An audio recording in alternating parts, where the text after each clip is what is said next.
ஒரு அழகான மர வீட்டுக்குள் 3 பறவை நண்பர்கள் சந்தோஷமாக வாழ்ந்து வந்தார்கள். ஒரு பச்சை கிளி, எப்போதும் பேசிக்கொண்டே இருக்கும் மகிழ்ச்சியான நண்பன். ஒரு கருப்பு காகம், அமைதியாக யோசிக்கும் புத்திசாலி.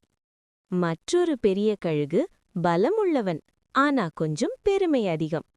ஒரு நாள் அந்த வீட்டின் மாடியிலிருந்த ஊஞ்சல் மெதுவாக உடைந்து தொங்க ஆரம்பித்தது.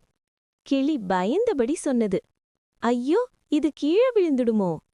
கழுகு சிரித்தபடி பதில் சொன்னது, பயப்படாதே, நான் இருக்கேன், எதுவும் ஆகாது.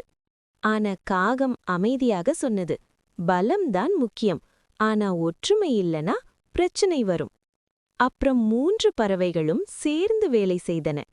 கழுகு ஊஞ்சலை தாங்கி பிடித்தது, காகம் சரியான வழியை சொன்னது, கிளி எல்லாருக்கும் உற்சாகம் கொடுத்தது. சில நேரத்தில் ஊஞ்சல் பாதுகாப்பாகிவிட்டது.